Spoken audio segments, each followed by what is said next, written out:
Virgo rising. How you doing, Virgo? This is your little reading for Saturn into Aries, and the reason why I say little is because this particular part of the transit and this reading is taking us up till the 12th or 13th of July, depending on what part of the planet you are currently hailing from, when Saturn will then go retrograde. So we are just doing the beginning part of the transit. We're seeing what Saturn's up to, what's the agenda, what's going on, and we're going to get into it. Ishalema doshalema dialema otoela dishani atialema doshani moyana moinoina madishanima atenema dishanima. My name's Chloe. I work with card divination, astrology, and as you just heard, and as you can see, I channel multi-dimensional energies through my body, both in the form of physical and vocal light language. All of this brings in healing, attunement, and activation codes to the messages that are going to come through here today.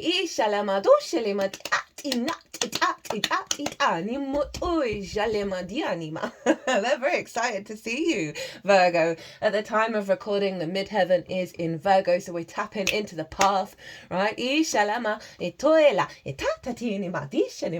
really excited for you. Right, so I read for the rising sign. So for those of you who do not have Virgo in the first house, look to the house it does fall in your natal chart. Look to the themes of that house, and you want to apply those themes along with all the other meaning you've got going on in the sign of Virgo to the messages that are going to come through here today, because it's going to be as if that Virgo energy has now energetically moved to the first house. So the astrology for the rising sign will always still link in. You just have to add on your own natal chart Virgo meaning on top of it. For example, I have Virgo in the second house with my sun, so I'd apply all of that meaning to what goes on in this reading. Now, before I start, there is a collective reading. That was the first reading that went out, and that's where I've broken down Saturn, Aries, Saturn in Aries, as well as the astrology of the exact moment of the ingress that was on the 24th or 25th of May, again, depending on what part of the planet you're currently hailing from, and really get into the weeds of that astrology of the chart, of how everyone's talking to each other at the exact moment that then forms a harmonic blueprint, an energy frequency that gets embedded with this, then we're then working with, right? Pull collective tarot, channeled messages, really get into the weeds of it all. So if you want a deeper understanding of what's going to show up here, pause this video, go watch the collective, and then come back to see how it affects the Virgo energy. So my lovely Virgos, we firstly are going to get one card from this deck that is going to be linked into Pisces energy, right? So Saturn has come from Pisces. It's going to go back into Pisces, so we haven't finished off that whole Pisces cycle even. In fact, we are in the shadow phase of Saturn's retrograde. So Saturn has brought some energy from Pisces to help facilitate this part of the cycle, because these two signs are intrinsically linked with the two retrogrades that are going to be happening, Saturn and Neptune. And so we're going to get a card from this deck, which is a deck that I predominantly use for Pisces. It's very imaginative. I lean more into the imagery first, then work on the actual tarot itself. And so we're going to get a card on what is Saturn bringing from Pisces that is facilitating its journey in Aries. And then we're going to use this deck and we're going to get two cards from here. And the first card is going to be, what is the activation that Saturn has brought into the sign of Aries for you? What's the download? What's the big intention that Saturn's up to? The most integrated and expansive intention. And the reason why I tap into that, because then you can apply that to all of the nuances in your life to help get you some zoomed out perspective of, oh, that's what's underneath it, and then you can find the wisdom within all things. So we're going to get the activation code as well as how to work with it. Another card of like how to channel your energy, what to focus on to help facilitate that activation. We're working with 3 oracle decks, and I'll get those cards at the end after the tarot. So my lovely Virgo rising. Oh, okay. Do we want to be in reverse? No, okay. Oh, I'm going to remind myself to look at the bottom of the deck. I am not surprised, Virgo. Okay, so this is in your 8th house. right? The 8th house, Aries is in your 8th house, and this is the house of the outside world's resources, right? So this is working with the resources of the outside world, such as mortgages or loans, debt that you owe, debt that's owed to you. This is also about sort of bonuses or commissions, or inheritance, both 3D and cosmic inheritance. So like it's either working with resources that aren't yours, right? So like a mortgage, right? That's not your money. Or like say you're in a job where you're working with resources from a different company, right? Or you're working with resources from someone you're collaborating with that aren't yours. It's that kind of energy, as well as more one-off chunks of resources such as those bonuses and commissions. It's also your relationship dynamics with the outside world, with anything other than you, right? The give and exchange of it all, right? Time, money, energy, intimacy, ideas.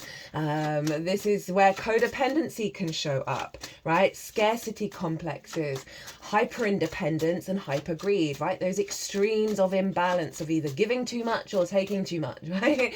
It is relationship dynamics. It's the house of transformation. It is also your relationship dynamic with source and the resources from source. It's a very, very psychic house. And the reason why it's the house of transformation is because we transform so much when we engage with the outside world. When we engage with things other than ourselves, they help us learn so much about who we are. My root chakra is wiggling at the moment. I think they're clearing out some scarcity complexes. So Aries, Saturn in Aries in your 8th house. Now Saturn is about maturity, responsibility, due diligence, cause and effect, right? Hard work, right? Also restrictions, limitations, authority, which not always great, right? Sometimes that can be other people thinking that they're an authority over you, and you're like,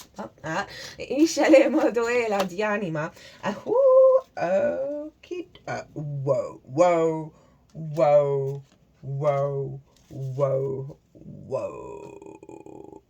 Virgo, your readings are always kind of next level at the moment. Even before the South Node moved into your sign.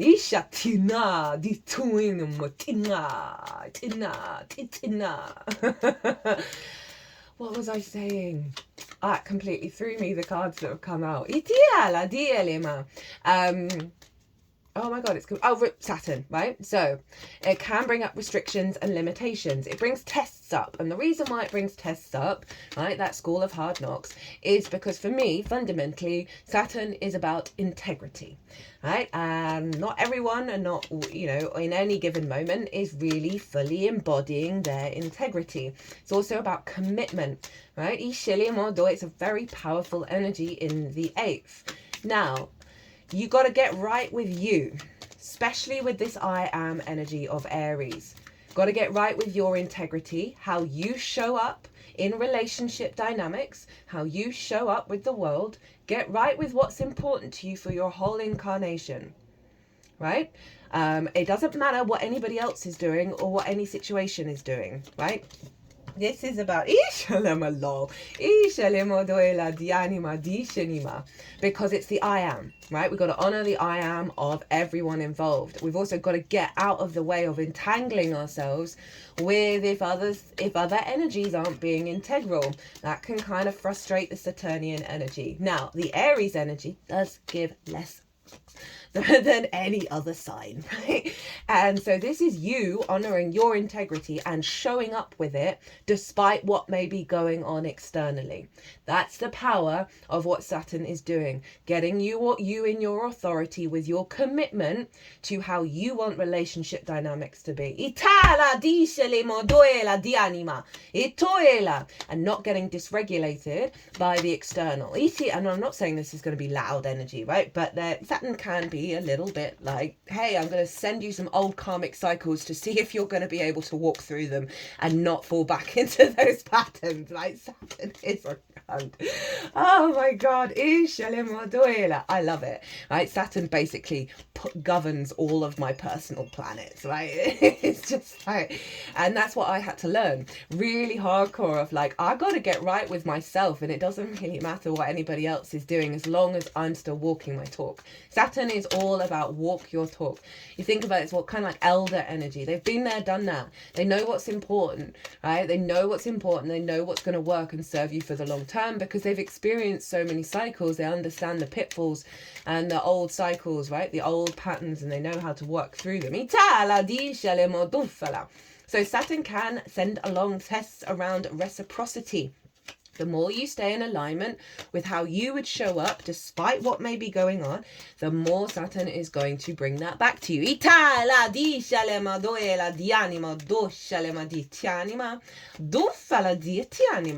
There may be restrictions around resources. Whoa, okay. There may be restrictions around relationship dynamics, around resources, right? I'm not feeling that so heavily because, thank the blessings, we are blessed and highly favoured that Saturn moved into Aries, and not exactly conjunct, but conjunct Neptune and the asteroid Ceres. Just everyone send us a little prayer, to that, because Neptune is divine love. Neptune is the great mystic. It is the dissolver of our limiting beliefs. Neptune has the capacity to bring different realities into our own. It is, you know, as I said, this sort of really elevated love energy, unconditional love energy. Do you know how hard it is to embody unconditional love, right? To get rid of the score sheet, to get rid of the receipts, and that's hard for Virgo to do. It will serve you though, Virgo. You know this. If you've not caught the Virgo South Node, Pisces North Node transit series, I cannot recommend it enough. I keep saying I need to go and rewatch that myself, simply because we are in a cycle right now of releasing, so a lot of releasing a lot of stuff around the Virgo energy that doesn't do us any favors, and that is control, and that is the sort of micromanagement and the judgment and the criticism that come from simply observing absolutely everything at all times. We're taking the foot off the pedal, the Virgo energy, allowing us to soften and like really lean into that Pisces energy. Anyway, back to Saturn, Neptune and Ceres. Ceres, yes, I'm here for that. I'm here for that card. Ceres is an asteroid. She is the grain mother, the earth mother, and she represents the sincere nature for us to grow, produce fruit, and have a harvest. Right, so there's a sense of abundance with Ceres, but there's also a deeply nurturing maternal energy, a very loving energy, and I love that those two were already in Aries when Saturn moved in there, influencing Saturn. So it's like a balm, and instead Saturn is now making commitment real in your life, right? So there's going to be some tests in order to get there, but well, there may not be. It all depends on your chart, your natal chart, your solar return, your progress chart, and your perfection year. I'm sorry, astrology is complicated. But Saturn makes things real. It is the last visible planet to the naked eye. It's going to be making these dynamics more concrete in your life. Saturn tends to knock down foundations that aren't going to serve you for the next 30 years, right? Because it's a 30-year cycle. So any kind of dynamic that falls away, trust in it, really trust in it, that wasn't meant for you. Saturn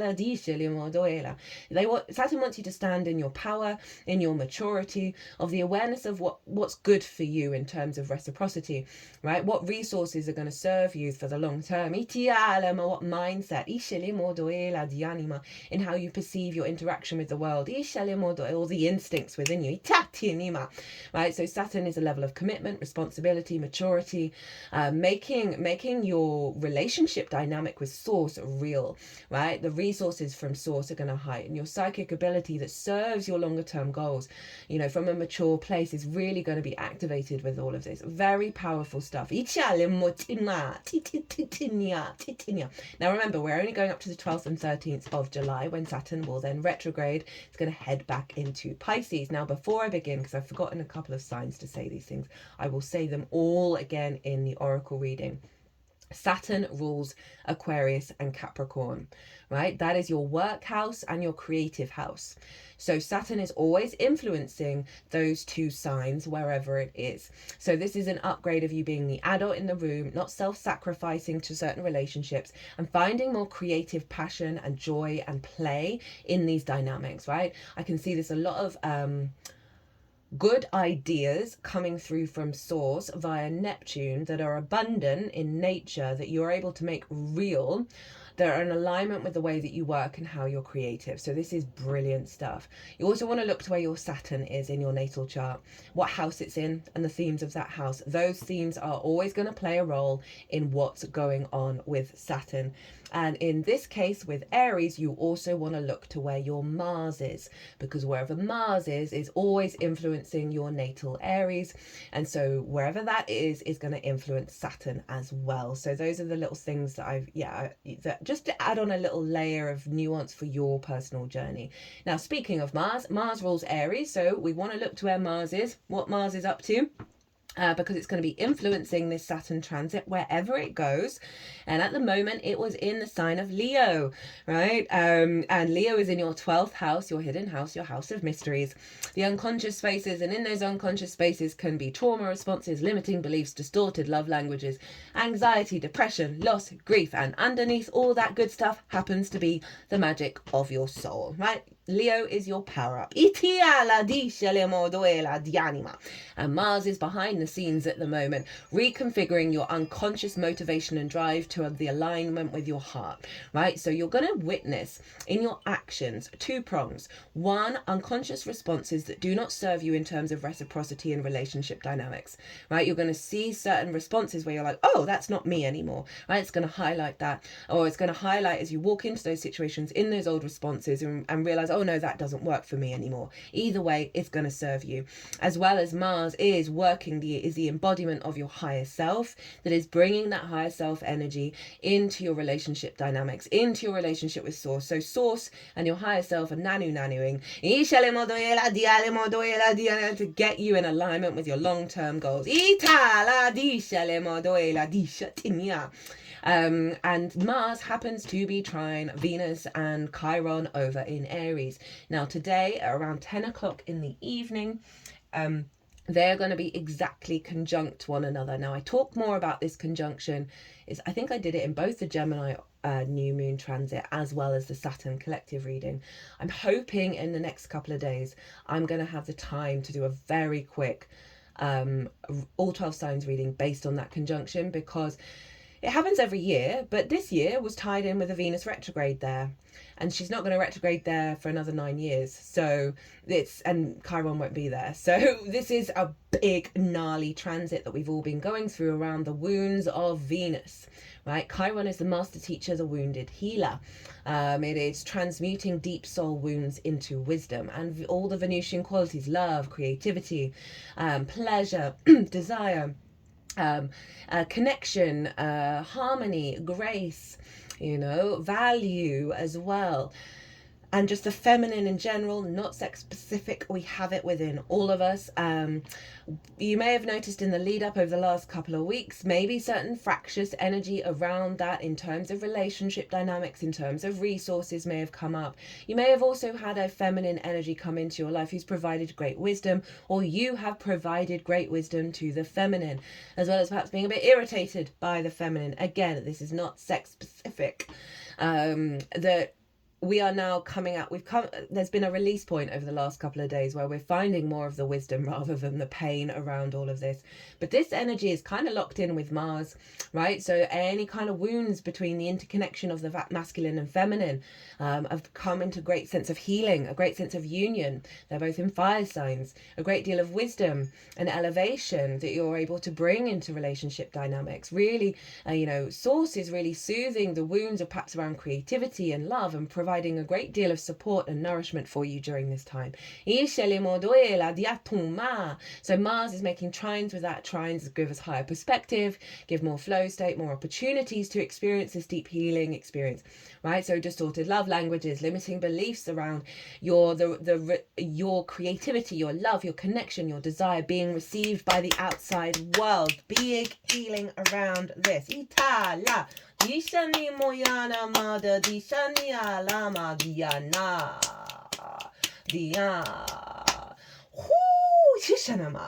So there's that going on. So which is pretty powerful. Now the moon is in her exaltation in the sign of Taurus. And so she's a really powerful moon, but it's being ruled by Venus. So it's that energy is being pulled into this Aries energy, which is obviously influencing Saturn.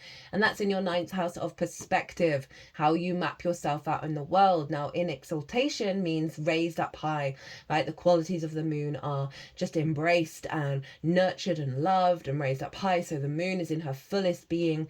And so your intuition is in alignment with your perspective, right? Of what serves you in terms of relationship dynamics. You're going to be guided towards that, where there's connection, where there's harmony, where there's co-creation, right? Co-creation shows up in your Aquarius sign in the 6th house. That's in alignment, right, with your higher self's perspectives and what serves your soul's unfolding. Well, the moon also represents our nourishment, right? And so you're going to be guided towards that, which gives you nourishment, which is very powerful. Now, the Saturn-Neptune Ceres energy is sextiling Pluto over in Aquarius.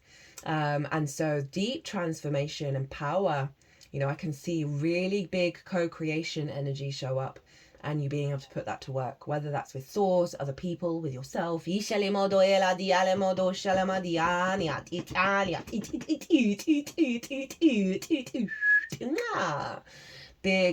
energy, right? Real shifts of you being the adult in the room. So much of the 6th house gets sacrificed by relationships in our lives, where we give everything over, where we stop eating healthily, where we don't look after ourselves and prioritize the needs of the other to the extreme. Now, this is not the vibe.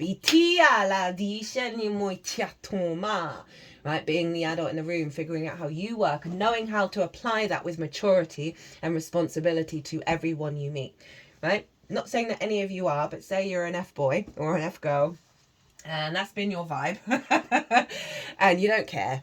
You don't care. This transit, for all those Virgo risings out there who are probably not tuning in, I can't imagine that someone of that frequency would, but I would love them too. That's not a judgment. That's just it's a closed off energy, isn't it? It's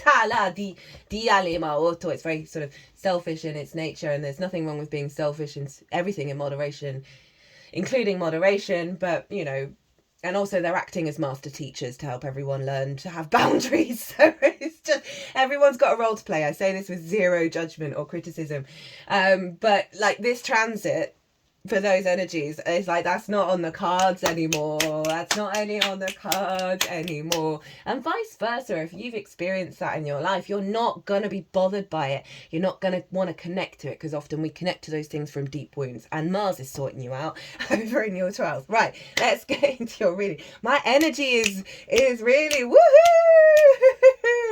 And this is it's 7 o'clock at night. So and I've done a whole day of recording. So Virgo, I'm here for your vibe, right? So let's see. And I've got to remember what's at the bottom of the deck for this one, because I haven't shown anyone else the bottom of the deck, because there's just been lots going on. But I feel the need, especially anyway, I won't do any spoilers. Okay. What is Saturn bringing from Pisces? And Pisces is your 7th house of the other, one-on-one important relationships in your life.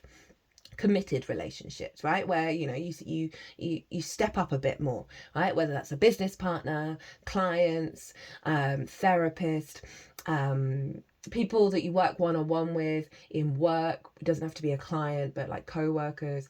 But it's more like a more one-on-one kind of stuff, rather than say you're in a group of co-workers. That's more the 6th house. Intimate friends, long-term romantic relationships, as well as source, right? So the vibe of your important relationships, the relationship dynamics obviously show up in Aries. So Saturn's been there through a while, and that is all about getting right with the other, right? There's a real sense of maturity of how we interact with the other, and now you're getting that in terms of the relationship dynamics. So Saturn's obviously going to go back into Pisces along with Neptune. They are both going to conjunct each other exactly in Aries at 0 degrees of Aries next year, beginning of next year, which hasn't happened in 12,000 years, which is why I keep repeating the astrology of this year, because this is the setup for next year, batshit wild.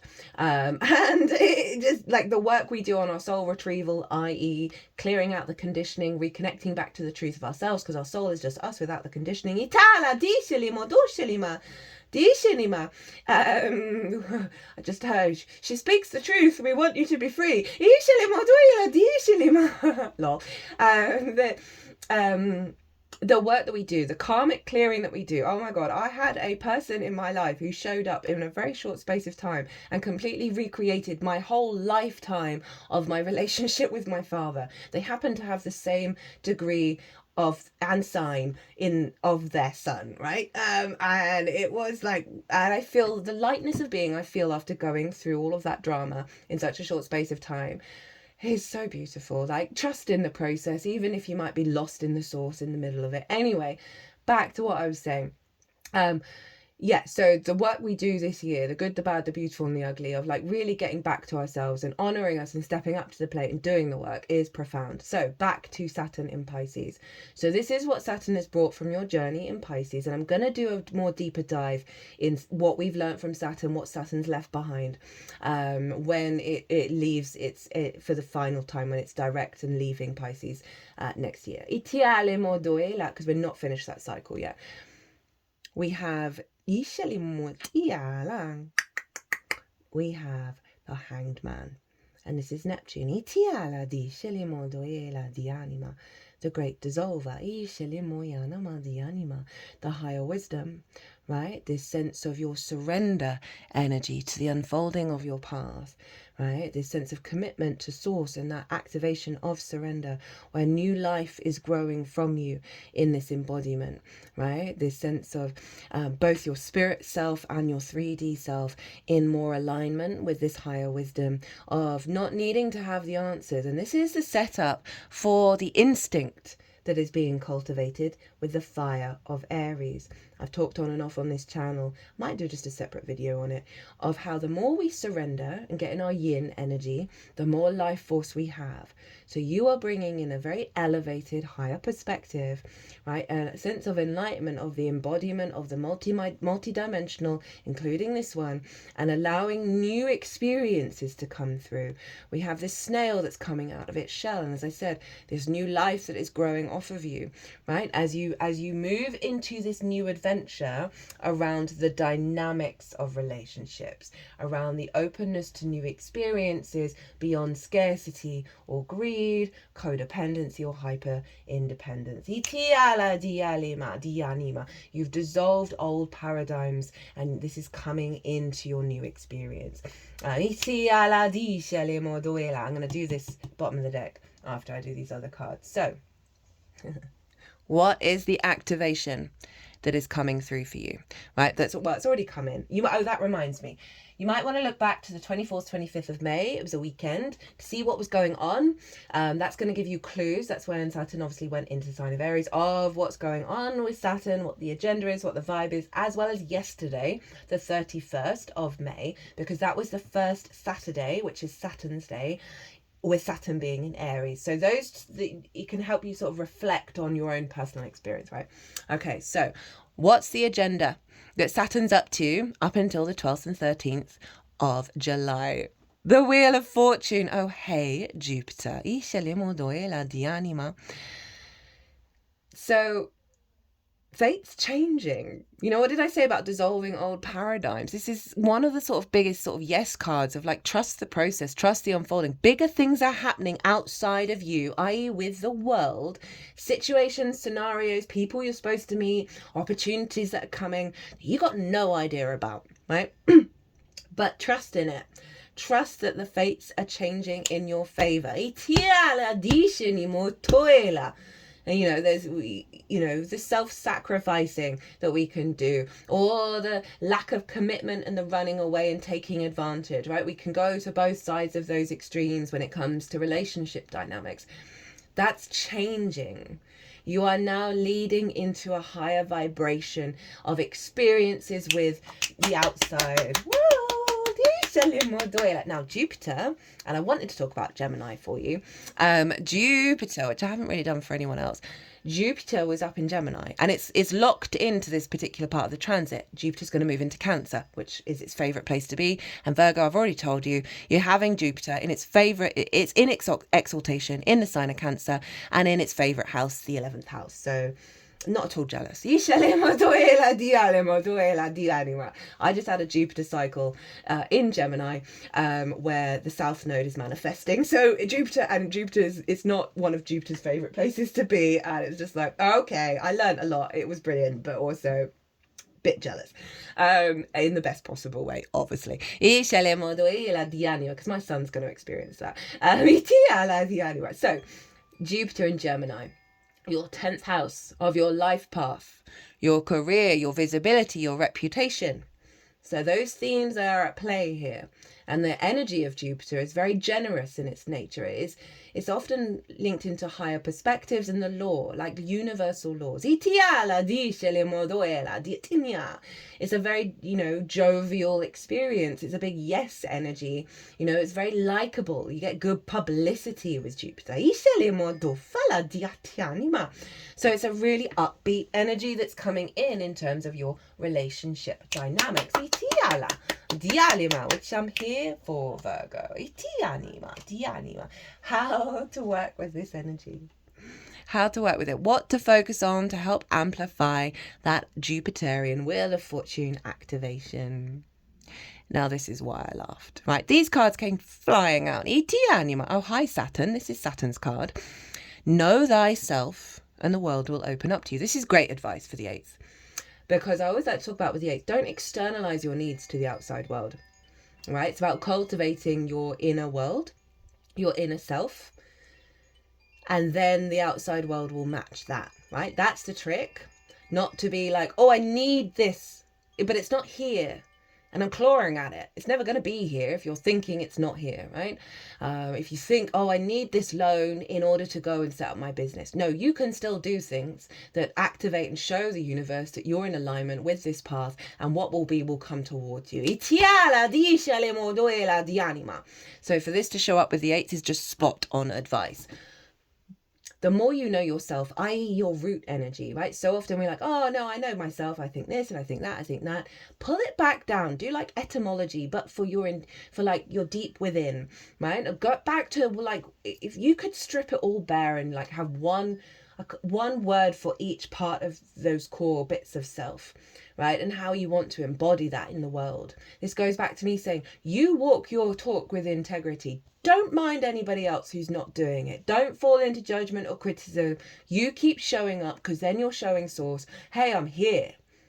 And I know what the score is. And I know how I want to be. And everyone else is irrelevant in the best possible way. I'm not saying like be selfish and ignore everybody. I'm just saying let go of the entanglement. So then flow can come in, and then you match with situations that are in alignment. So this is really like stripping yourself bare and getting yourself back to the truth of yourself. And it is a completion energy of once you're in that space, and you know, we're never really complete though, because this just starts back at the Fool again, of really trying to get back to like the root energy of you, the more complete version of you without all the entanglement, and then the world will open up. This figure is flying in the sky, right? They are free. They've got 2 of the magician's wands, right? So there's the balance of the yin and the yang, right? That's surrender, and then the activation. We've got all the fixed signs as well, so that might be relevant to look at where all the fixed signs are in your chart. Obviously Mars is in Leo, which is a fixed sign. Of this, you know, shifting stubborn things within you. Fixed energy can be quite stubborn. Then allowing that generator of the fixed energy to keep on going. Once you've figured out what that core energy, what's your etymology, Virgo? What's your root energy of your sense of self? And then the world opens up, right? Once you clear all the clutter, clear all the sort of the details and the nuances and just get to like the root energy, then source can co-create with you at such a high vibrational level that's so in alignment with the truth of your soul, which is you, just without the conditioning, that situations and scenarios and people are going to come into your life that you would never have dreamed of.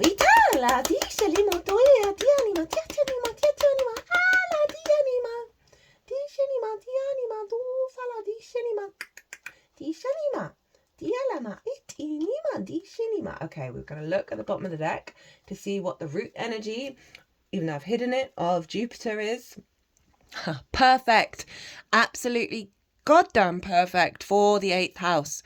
This is this is moving beyond scarcity, right? It's beyond the 5 of Pentacles, feeling left out in the cold, feeling isolated, feeling run down, not having the resources that you need, no one helping, no one assisting. The scales are being rebalanced. This is the universe giving back to you. Itala, getting you out of a scarcity mindset. I love this card when it shows up in the 8th. Because it really is about moving into abundance, which is what Ceres is up to. This also can be you acting in your power and being in a state of giving without being depleted, where you're always still in balance in your inner equilibrium. Did I just completely knock that?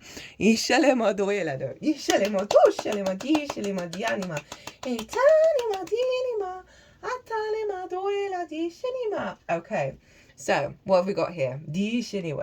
All right. Okay. Oh, no, I'm going to do the big reveal. So, 3 major arcana. What have you got at the bottom of this deck? Just the Magician. Just, low-key the Magician, your ruler, mute Mercury. You are creating your own reality by acting from a place of surrender and openness. Trust in it. Know that your inner magician is doing the work. We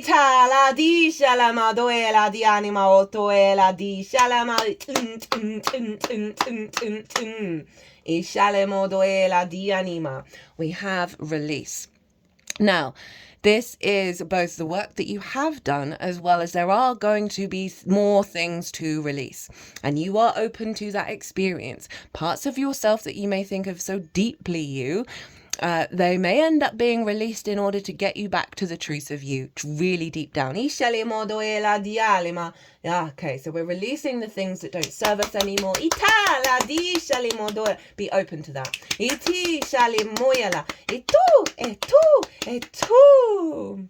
Okay, I'm really croaky today. There's been a lot of throat chakra going on. So, now this one. Oh, it wasn't that one. Oh, but we're doing this one, okay.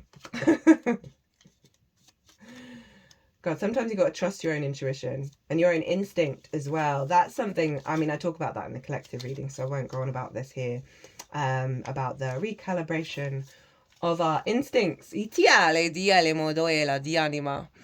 Pisces, this is when I went lol. Obviously opposite your sign, wanted to go here with the Pisces section.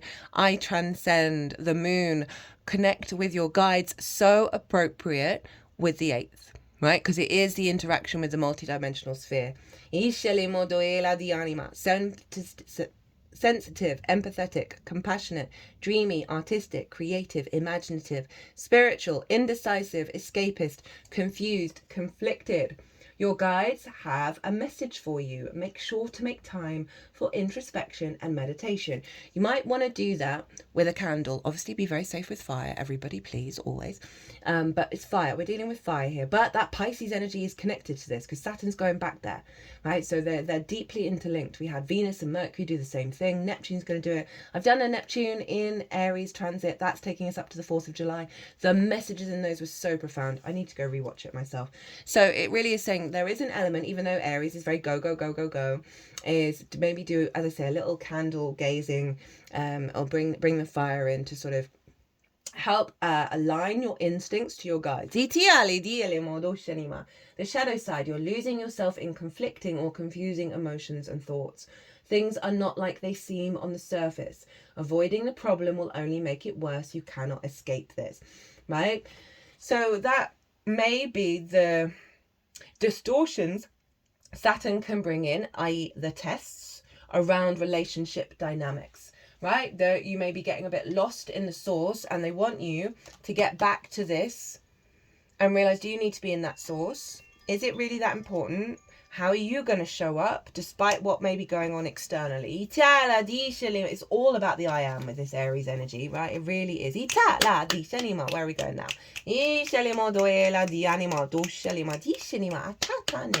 Right, we are going here. Let me get the book out. The purpose. Ooh, keep the faith. Balance. Hello, the scales. Harmony, trust, standing strong, positive attitude, divine timing, high vision, keep up the good work, abundant blessings. All those keywords really did sum everything up that's come through in this reading. Your positive attitude and faith is moving you towards your blessings. Keep doing what you're doing because it's working. You're losing yourself. This is a shadow. Maybe your faith is being tested by some difficult situation. Hi, Saturn. Try to find your balance again and clarity will come to you. And I even talked about inner balance before seeing that the scales were there, like, because I see the cards and then I forget them immediately, like when I'm shuffling. I can't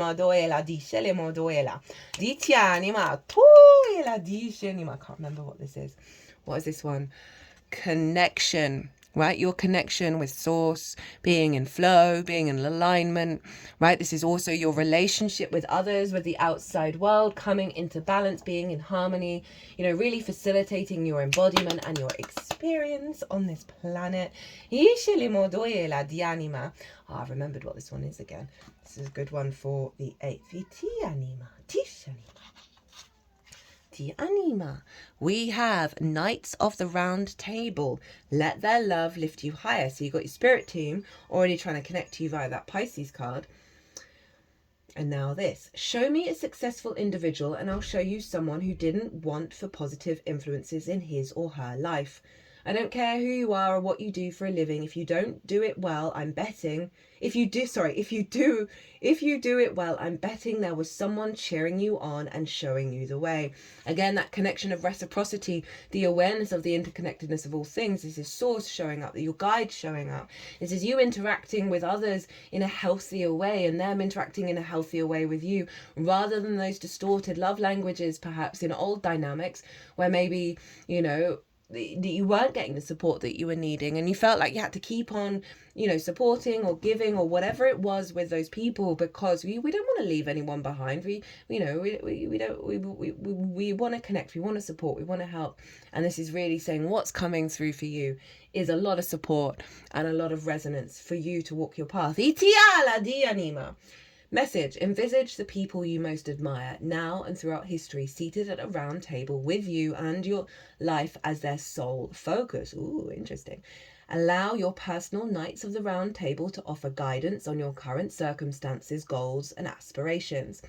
Lean on their strength, knowing it is a sign of courage, not weakness, right? We can be hyper independent and not ask for help and be really resistant to any help whatsoever. So, this is really shifting all of that. I've certainly found in my own experience with Saturn transiting through the 8th of all of this opening up of the heart space, of being able to connect at a higher level. Feel the unique way they infuse you with a direct transmission of wisdom from on high. Marinate in their individual and collective brilliance. Allow yourself to feel, sense, and see genius, gently yet powerfully wrapping itself around you, lifting you higher than you could ever do on your own. Virgo, for the 8th house of the resources of source, your relationship dynamic with source. And that's not, that's the multi-dimensional, that's your support team, your spirit guides, that's your ancestors. They're really in the 4th, but that kind of that reciprocity of the multi-dimensional energy shows up in the 8th, right? Of transformation, that you are so supported and guided. And I love that they brought in meditation, of allowing yourself to sort of sit and connect to this energy. Dream symbol, guide. Dreams of a guide, life coach, guru, or leader of any kind signify that you are connecting with the way shower within you. Everyone in your dreams is you, so dreaming of a guide brings a direct infusion of insight, clarity, and wisdom that is more powerful than any external source could provide. Honor this dream by taking concrete action in the waking world. Your dream guide comes to inspire and assist you on your hero's journey. Mantra: with my personal knights by my side, I am protected, loved, lifted, and carried. Ooh. Let's see what's at the bottom of the deck. We have Sovereignty. That's been a bit of a repeat card that came out in the Gemini Oracle reading. North Node, Dharma and Destiny. Destiny is calling you, Virgo. I claim this message. I just heard we are always with you, sister, never forget. And sometimes we do forget, don't we? We really do forget, and we think that we're alone, and we never are. Sometimes you just got to create space for it. Always. Okay, my loves, Virgo, I hope you enjoyed this as much as I did. I'm feeling your vibe and I'm here for it. I hope it resonated. Always an honour and a privilege to read for you, my loves. If you want a personal reading, my details are in the description box or on my website. But other than that, Virgo, be good to yourselves. Be good to those around you. Safe travels and be well until we meet again.